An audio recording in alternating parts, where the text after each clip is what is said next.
ఒక అస్త్రాన్ని వేశాడు, ధగ ధగ ధగ ధగ ధగ ధగ మంటలు. వరుణాస్త్రాన్ని వేశాడు, వాన వర్షాన్ని కురిపించాడు. నాగాస్త్రాన్ని వేశాడు, పాములను సృష్టించాడు. గరుడాస్త్రాన్ని వేశాడు, పాములను పోగొట్టాడు. ఒక బాణం వేసి పెద్దగా పెరిగిపోయాడు, ఒక బాణం వేసి పొట్టివాడైపోయాడు, ఒక బాణం వేసి అదృశ్యమైపోయాడు, ఒక బాణం వేసి కొండలు సృష్టించాడు, పొగలు సృష్టించాడు, గాలి. బా కంటే ఇలాంటి కొడుకులు కదాలా, లేదా నోరు మూసుకొని ఉండాలి. పిల్లల్ని కంటే సరిపోదు, ఇలాంటి వాళ్ళని కనాలి.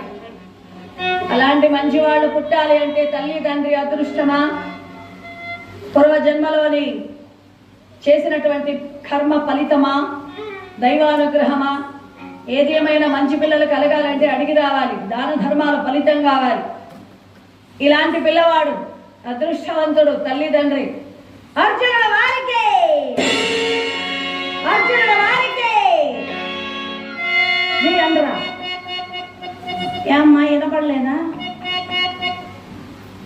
దాసు గారు కంటే డబ్బులు ఇస్తారు, జై అంటుంది, మనం ఎందుకు అనాలా? మీరంతా ఇప్పుడు సభలో ఉన్నారు కదా, పాండవుల పాపం వాళ్ళ వాళ్ళ విద్యను చూపిస్తున్నారు కదా, మరి మీరు జై అనాలి కదా. అర్జునుల వారు వేసిన బాణాలు అలా ఇలా లేవు, అద్భుతాలు. అర్జునుల వారికే, అది అర్జునుల వారికే, అర్జునుల వారికే, దుర్యోధన మహారాజుకే. ఎందాయన కూడా అది చెయ్యెత్తడానికి కొంతమంది ధైర్యంగా చేయొచ్చు. జై అంటే చెయ్యెత్తాల్సిందే. కొంతమంది ఆలోచిస్తున్నారు జై అనాలా వద్దని. మా ఊర్లో డాక్రా